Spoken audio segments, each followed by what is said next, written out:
Good evening, ladies and gentlemen. Up to now, you have been offered in the history of philosophy the spectacle of two basic alternatives: the Heraclitean sophist approach and the Pythagorean Platonist approach. And in each major branch of philosophy, these two have their characteristic positions. In metaphysics, one side says there is no objective reality.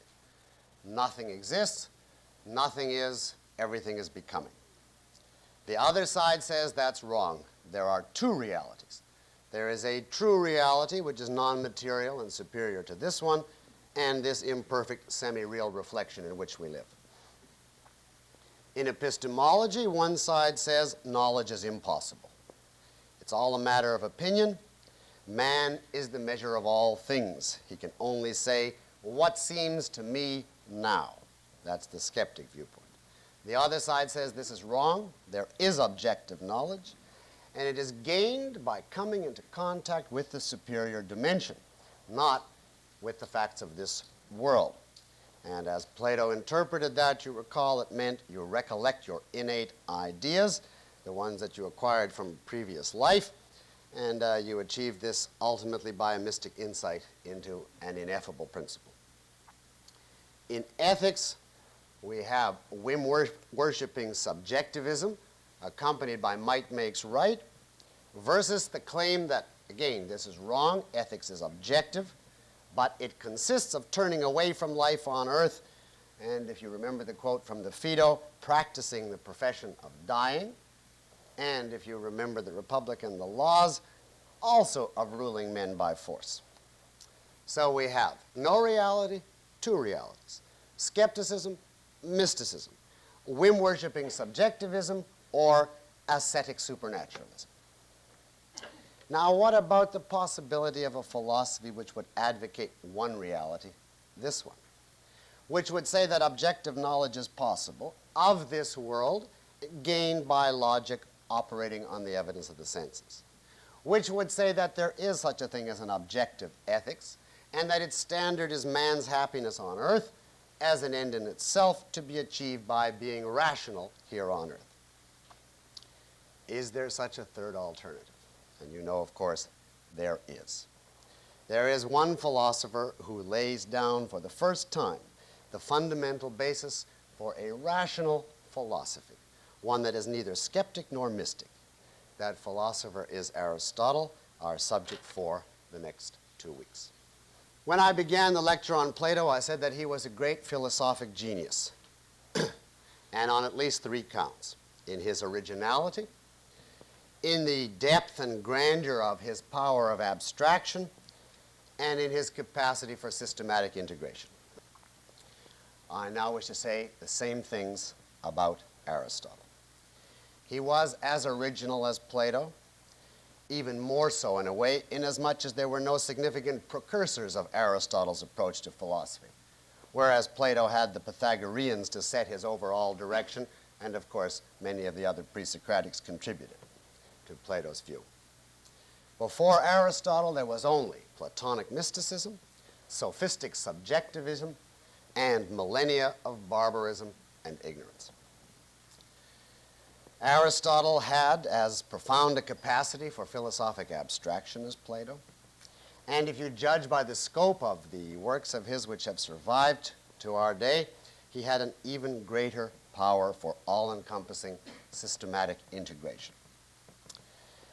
But there is still another factor here. There is one crucial difference between Plato and Aristotle, besides Aristotle's and besides their common originality, profundity, and brilliant capacity for integration, and that is that Aristotle's philosophy in its essentials is true, which makes Aristotle a phenomenon without precedent in the history of thought. Dante, many centuries later, called Aristotle the master of them that know, and this was a simple statement of the exact truth. During the medieval period, after Aristotle's thought was rediscovered, he was characteristically referred to simply as the philosopher. And this was also an exact statement. Because if truth, I mean truth on essential fundamental issues, is a vital part of philosophy, then Aristotle's is the only philosophy. In other words, the only true philosophy, speaking of essential fundamental approach. Aristotelianism in this sense is philosophy. It is philosophy as a rational science versus philosophy as a rationalization for subjective whims or mystic trances. Aristotle is the philosopher. Whatever his errors, and he made many, as we'll see, his system has been the base and the foundation on which every major human achievement ever since has been built, and without which none would have been possible, whether you take the development of modern science, or the Industrial Revolution, or the creation of the United States of America. As Ayn Rand has observed, the history of the West has in a certain way been a duel between Plato and Aristotle across all the centuries. Whenever and to whatever extent Platonism was dominant, the results on earth were mysticism, regression, brutality, suffering. Whenever and to the extent that Aristotelianism was dominant, the results were reason, progress, freedom, human happiness. Aristotle was born in 384 BC in Stagira in Thrace, a colony in northern Greece, and he is often called the Stagirite after his birthplace. At the age of 18, he came to Athens and entered Plato's academy, remember the first university in the Western world. He studied under Plato for about 20 years, until Plato's death. And during most of those years, Aristotle, judged by the evidence that we have available, was a wholehearted Platonist. He believed in the world of forms. He believed in the immortality of the soul, in the wheel of birth. He believed that death was a release from the body where the soul was unable to go back to the perfect unchanging world. He believed that knowledge was reminiscence, etc. And he wrote a number of Platonic-type dialogues in this period expounding these typical Platonist themes. But Aristotle was not only a student of Plato, he was also Aristotle. And he came gradually to question, one issue at a time, to question and to reject Plato's views, developing finally his own philosophy in fundamental opposition to Plato's. In 335 BC, he opened his own university in Athens in direct competition with Plato's, and his was called the Lyceum. And since he characteristically instructed the students by strolling back and forth with them in a covered walk called the Peripatos, he is frequently called the peripatetic philosopher, or the peripatetic philosophy means Aristotelianism. Now, during his years at the school, he wrote an incredible number of treatises for his students on all subjects then known and many which had not been known in which he started. He was one of the very few universal geniuses in human history. His works encompass physics, metaphysics, logic, epistemology, ethics, psychology, biology, rhetoric, theology, politics, aesthetics, etc. Unfortunately, today, much of his writing has been lost. Only a fraction of his work remains, and yet what we have fills 12 volumes. Now, a word on his writings, if you ever want to read them. Almost all of his works that he wrote for the general public have been lost. And what we have today is largely notes which we conjecture he made for himself and his pupils and had not intended for publication.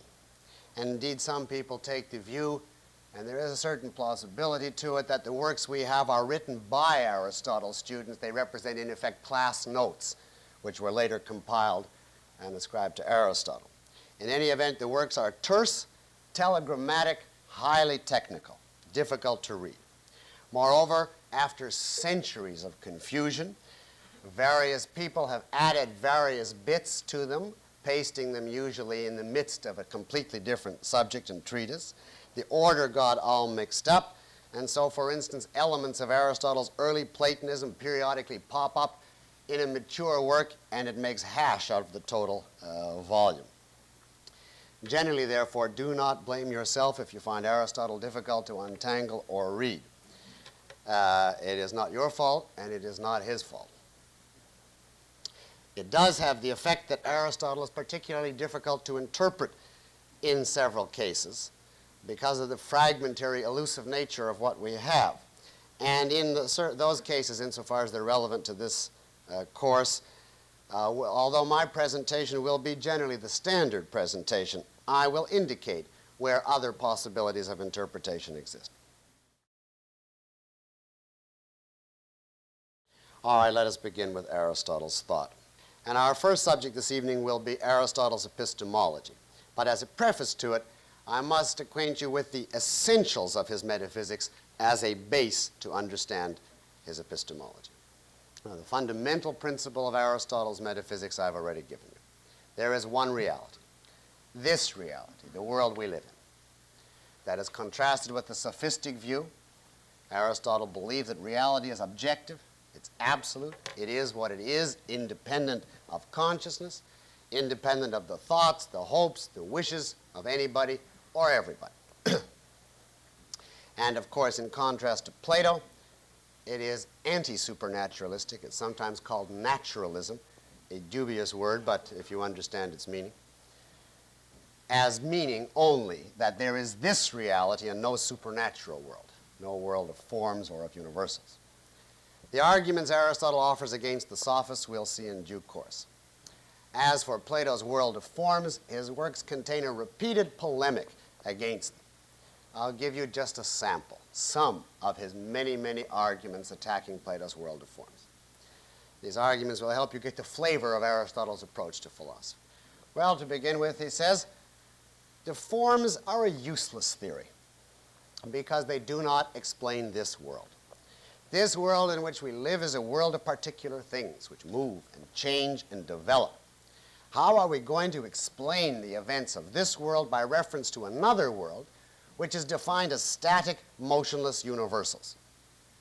And yet this is the world we want to understand, and this is the world we need to understand, not some other world. To forms, therefore, he argues, Plato's supernatural world is a useless duplication. Down here we have shoes, ships, and cabbages, and Plato's idea of making sense of it is to say, and besides that, there's another world of shoeness, shipness, and cabbagehood. Well, that is senseless, says Aristotle. And again, if Plato tries to reply to that by saying, well, yes, the forms do help us understand this world, because after all, this world somehow reflects the forms, Aristotle says, your answer is unintelligible. How does this world reflect the forms? All you use, Plato, he says, is empty metaphors. You say that the forms project out into space, or somehow this world imitates or shares in or participates in the forms, but it's completely unclear what the actual relationship between the two worlds is. In actual fact, you have two sundered worlds without any real connection between them. And then there is the famous third man objection, with no relationship to the third man theme. That argument goes as follows. Plato says that whenever you have two or more things which are similar to each other, then the common denominator exists separately. And the things are similar because they all share in or reflect the same one common denominator, the same one form. So that Socrates, Plato, Plotinus, for instance, are all similar, taking them as examples of men, and they must be similar because there is a manness that they all reflect. Well, says Aristotle, do Socrates and the form of man have something in common? Are they similar to each other?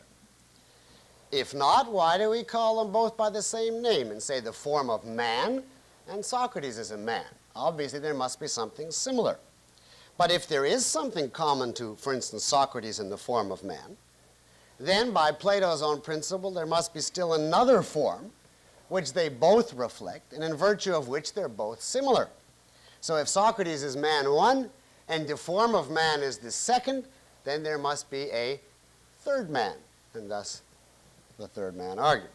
And of course, it goes on to infinity. In other words, he claims the theory of forms leads to an infinite regress. There must be a form for what particulars have in common, and a form for what particulars in the first form have in common, and so on. And this is hopeless. Now, I should say in fairness that Plato himself was the first to raise this objection in his late dialogue, the Parmenides, and he had no answer to it, and said that he had no answer. Aristotle simply adds, you have no answer because your theory is hopeless. His major objection to Plato's world of forms is, however, that it's self-contradictory by its very statement. It's a violation of logic by its very statement. Because he says what Plato does is make the universal into a concrete, individual, particular thing. And this, he says, obliterates the whole distinction between the universal and the particular. What is that distinction? By a particular, we mean a self-contained, self-enclosed thing. This, that. A thing which exists in itself. A universal, however, by definition, is what is common to a number of particulars. It's the set of characteristics possessed by many different instances. It therefore can't exist in itself, but only in other things, only in particulars. To say, as Plato does, that the universal is a separate thing, existing as an entity in itself, is to make it a particular thing, which is to make the universal a non-universal, which is directly self-contradictory. What then was Plato's error? Well, said Aristotle, Plato confuses abstraction with entities, with things. We can separate the common characteristics running through a group of particulars from the differences among them. We can do that as a mental process, as a process of thought. We can form an idea of what is in common among a group of particulars, ignoring the differences. But this does not mean, says Aristotle, that this common denominator can exist in reality apart from its particular accompaniments. It is simply an abstraction, a result of selective awareness on our parts. For instance, we can look at a whole bunch of colored surfaces of all different shapes, but let us say all of the shade of red. And we can say focus on the red and ignore the varying shapes. We can make a mental abstraction and arrive at the idea of red regardless of shape. But that doesn't mean that there can be a dimension in which color floats free without any shape whatever. And the same is true of all abstraction.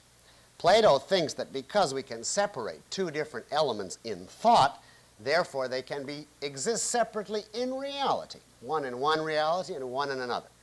This is, says Aristotle, the fallacy of reification, R-E-I-F-I-C-A-T-I-O-N, which means literally thing-making.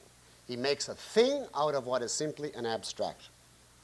Therefore, as far as the argument that we called Plato's argument number one in favor of the world of forms. You remember the argument from the differences between universals and particulars. And Plato said they have all these differences, so they must be two worlds. Aristotle says you're simply committing the fallacy of reification. It's true, for instance, that the universal is one and the particulars are many. But that is because we are focusing on the one identity running through the class, which is the same for each example. But that doesn't mean we're thinking of a single super entity, merely of the identical element in all the otherwise differing particulars. And the same for the issue that universals are unchanging and particulars are changing. True, says Aristotle. But that merely means we are abstracting mentally away from all the changes in the particulars. We are focusing our attention mentally on the permanent, enduring element, which gives them a certain character, ignoring in our thought all of the changing accompaniments. So that, for instance, particular men change, but we can concentrate in thought on the element of them which doesn't change, the element they have in common, by a process of abstraction. And therefore, it's true we can think separately one unchanging element, ignoring the many differences. That does not mean it exists by itself in another dimension. The conclusion is only particular, individual, concrete things exist in reality. They are the units of reality. What then is Aristotle's own position on universals? Well, he holds universals are, in a way, distinguishable from particulars. To that extent, Plato is right. And universals are real. They are the basis of conceptual thought. They are the objects of conceptual thought. To that extent, Plato is right. But only particulars exist. That's Aristotle's essential principle. How then will we interpret universals? Well, Aristotle's famous answer is universals do exist. They are real, but they exist only in particulars. There are, he says, two elements in each thing which exists. Each thing which exists is a metaphysical compound comprised of two elements. On the one hand, everything is an individual, particular, concrete. It is what Aristotle calls a this. It has something unique about it. But it also has a certain nature. And there are certain characteristics which it shares with other things on the basis of which we can classify it. It is not only a this, it is a such, a certain kind of thing. So everything is a this, such, a particular of a certain kind, an individual which belongs to a certain class. So to take simply one example, if I point to the gentleman in the front row, you are, in one respect, an absolutely unique, unrepeatable individual. Even if by a fantastic science fiction method, we would create another individual who was identical to you in all physical and psychological characteristics. So there was no way qualitatively of distinguishing you. You would still be you and not him, and he would still be him and not you. Individuality is an irreducible element. There's something unique about you. What it is, I'll tell you next week. I'll give you part of the answer this week, but the full answer next week. But in any event, there is something unique about you. On the other hand, obviously, you have many characteristics in common with other entities on the basis of which we call you human, living, etc. So there's two elements. What is sometimes called the universalizing element and the particularizing or individuating element. Now, Aristotle has his own terminology for these two elements. For the universal element, he uses the word form, borrowing from Plato. For the particular individuating element, he uses the term matter. That simply means the thisness, the uniqueness of any particular. Now, this is a very specialized Aristotelian usage of the word matter. It does not mean matter as we use the term today. I'll discuss it more fully later this evening. For now, I just want to introduce the term. You think of it in this preliminary stage as matter stands for those aspects of a thing which make it unique. Form, those aspects of a thing it shares with other things. Now, in these terms, we can, says Aristotle, formulate a philosophic law. You never can have matter without form, nor form without matter. Plato and Heraclitus, each from their own perspectives, violated this law. Plato's got form without matter all over the place in his world of universals without particulars. Manness apart from individual men, etc. Heraclitus made the opposite mistake. He's got matter, but without form. There's some kind of stuff in Heraclitus' world, but it has no nature, no identity. It isn't anything. It isn't, and it's constantly swimming, you see. And therefore, he's got matter without form, particulars of no nature. Now, Aristotle's principle is no matter without form, no form without matter. If something exists, it's something. In other words, it has form. And if it exists as a real particular this, a concrete here and now matter. So much for Aristotle's attack on Plato's world of forms. Now, Aristotle's own position on universals is philosophically given the technical name Aristotelian realism. The idea being realism here means he believes universals are real. Aristotelian realism because he takes Aristotle's interpretation, namely that they exist only in particulars. Plato's view, of course, is called Platonic realism in the theory of universals for obvious reasons. Now I have a further preliminary metaphysical point to make. What does Aristotle have to say to the earlier pre-Socratics who had said, for instance, that this world exists, but it is only actions, process, change, not entities, a la Heraclitus? Or that, turning to the Pythagoreans, reality exists, but it really is numbers or quantities. Aristotle in a famous work called The Categories, in which he classifies the basic types of existence. He kind of gives you an inventory of the most fundamental categories of reality. In that work, he takes formally the view that the fundamental constituent of reality is the entity, the thing, the individual thing. Actions, he insists, are actions of entities, actions of things. You can't have a room filled with running unless there's something running. You can't have a room filled with digesting unless there's something doing the digesting, etc. Change, action, motion are simply names for what entities do. Wipe out the entities, you wipe out the action. And the same principle applies to quantities. You can't have a room filled with 6 or 20,000 because the question is 6 or 20,000 what, you see. And quantities, in other words, are quantities of entities. The fundamental constituents of the world are entities, which Aristotle calls, his technical term is primary beings or primary substances. That means simply entity if you encounter that phrase in Aristotle. Now there are, he says, many derivative types of existence which are not entities, such as actions or quantities or qualities, for instance, red, loud, beautiful, or relationships, for instance, above or below or similar to or uncle of, etc. And he mentions several other such categories. But his main point is these are all derivative forms of existence. None of these categories can exist apart from entities. If there's no entities, there's no actions, because what would be performing? No qualities, because what would be possessing? No quantities, same question. No relations, because between or among what were those relations in here?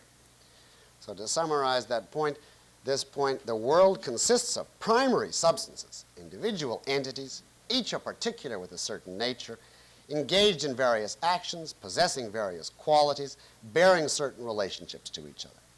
In other words, reality is the world of common sense. It is the everyday world we live in. It and you are not a reflection, or a flux, or a contradiction, or a dream, or a nothing, or a string of essences polluted by empty space. Reality is this world as it appears to human senses. This is the world we want to know and understand. Now, given this preliminary metaphysical sketch, and before we proceed to look at Aristotle's epistemology, let's identify one cardinal metaphysical principle implicit in what I've said so far, although not explicitly identified by Aristotle himself. Aristotle is the true author of the principle of the primacy of existence, as against the principle of the primacy of consciousness. Now, for those of you unfamiliar with this distinction, I will have to interrupt to explain briefly here, because otherwise you cannot appreciate the significance of Aristotle's philosophy. The primacy of existence is the view that reality, to put it colloquially, comes first. It is the metaphysical primary. Reality is what it is, independent of the content or actions of any consciousness. It is the irreducible primary which sets the terms for consciousness. And consciousness is simply a man's or an animal's faculty for perceiving, grasping, identifying, coming to know the facts of reality. On the primacy of existence view, consciousness has no power to alter the facts of reality. And no matter how much it wishes, hopes, fears, believes, opines, etc., it cannot magically change reality.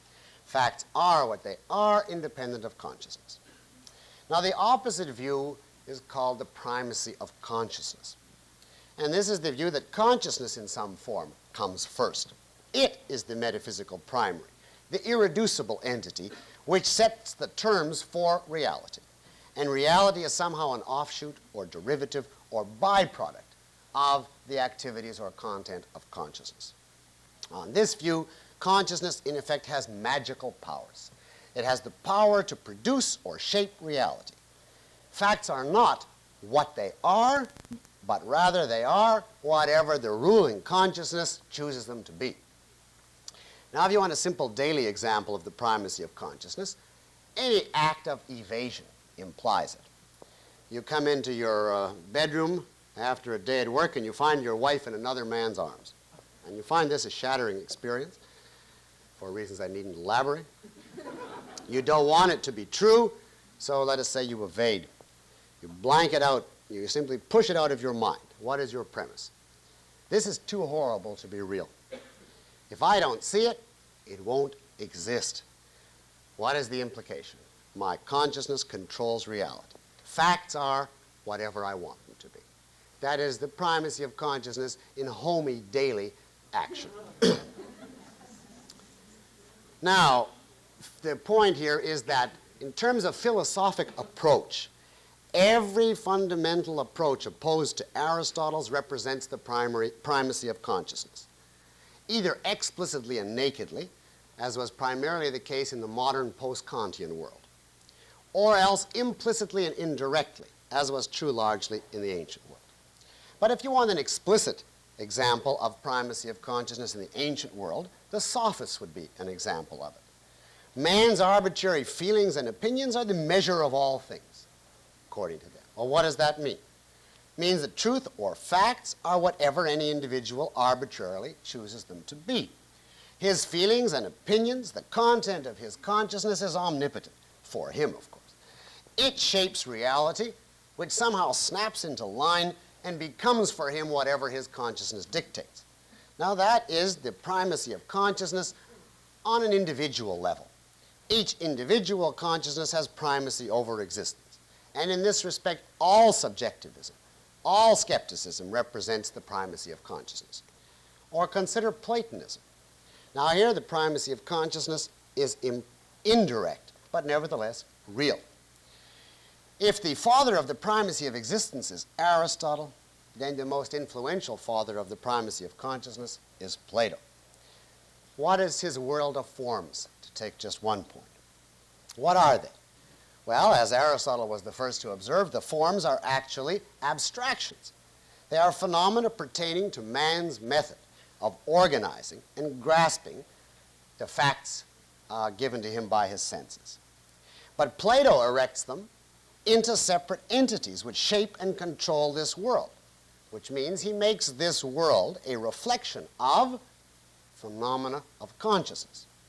Now, this is the primacy of consciousness.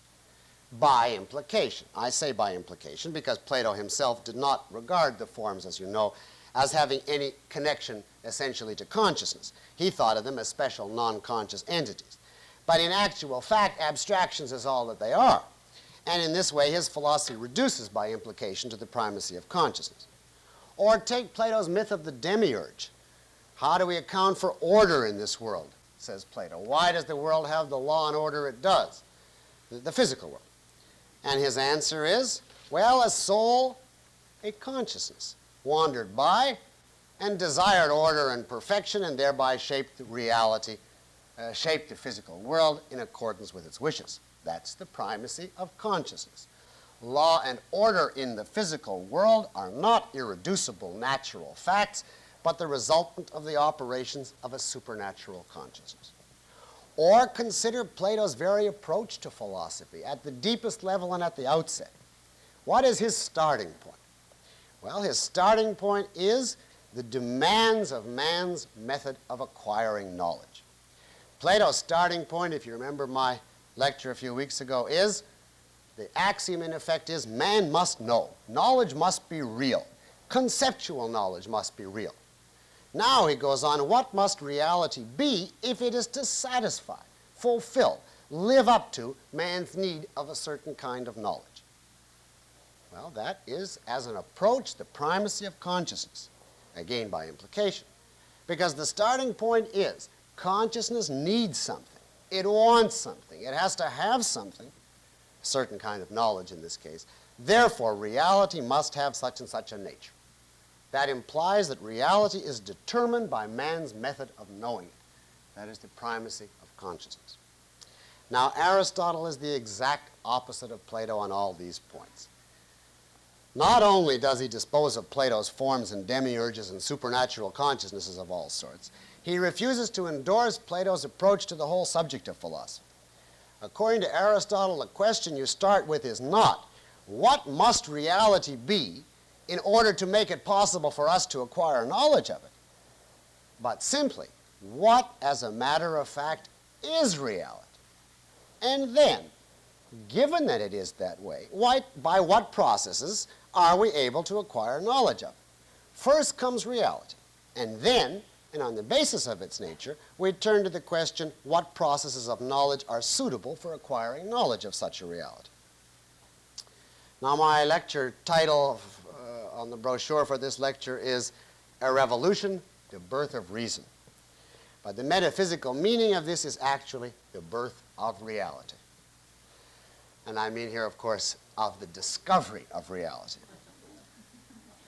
Because in this profound sense, it was Aristotle who first discovered the existence, the primacy of reality. All the others, in their various ways, engage in disconnected, free-floating theorizing. They come at some point to a contradiction, to some conclusion, in conflict with the facts of reality as reported by our senses, and they proceed to say, down with reality. Or rather, they don't put it that way. They say, this isn't reality. This is simply appearances. True reality is the world that lives up to our theories. Now, Aristotle refuses to endorse any dichotomy between reality and appearance. Reality is what we observe, and any theories which go counter to it are simply wrong. Aristotle's most characteristic attitude comes across when he deals, for instance, with the theories of various pre-Socratics, you know, the kind that says there is no permanence, or there is no change, or whatever it happens to be. And they take some equally obvious fact and simply say it can't be. You can't walk across a room. Zeno gives whole pages of arguments as to why you can't do it.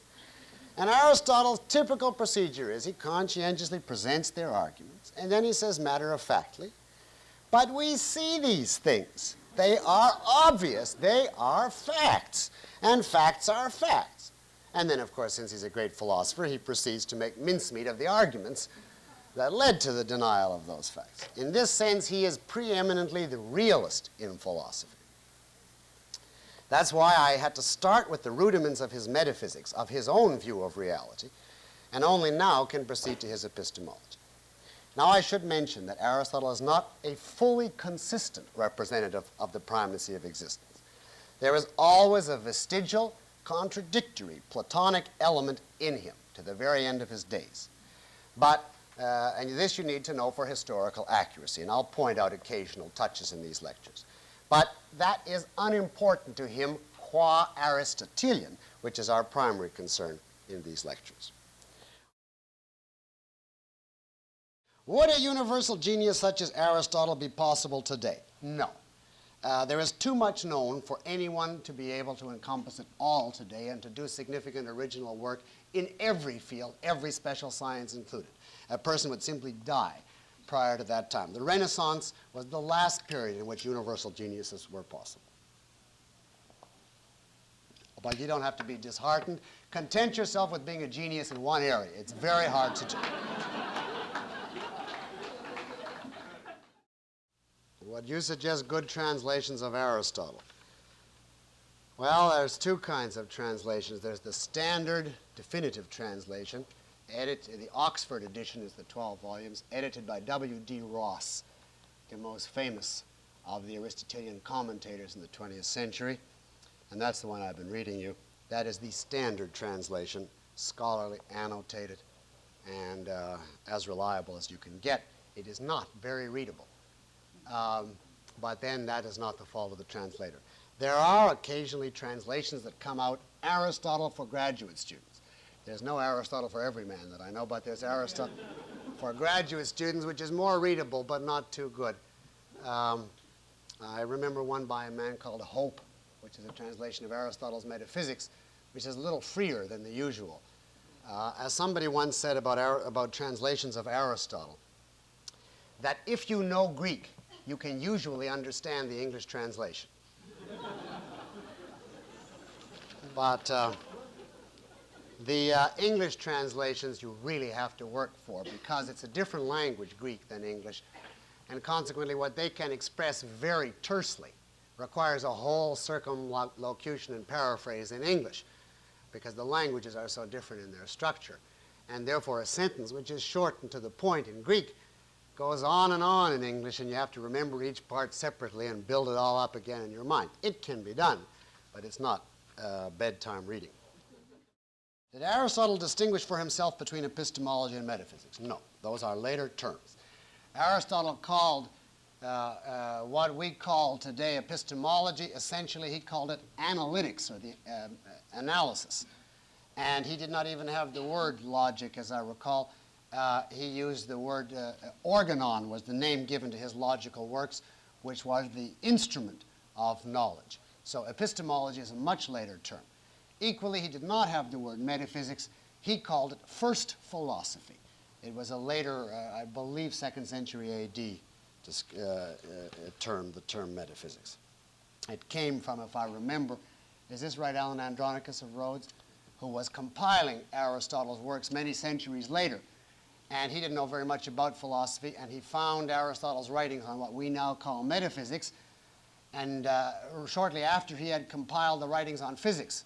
And he didn't know what to call it, and there was no name for it, so he called it, in Greek, the stuff that I found after physics. And that came out, the metaphysics. But if he had found it before astronomy, we'd call it pre-astronomy. But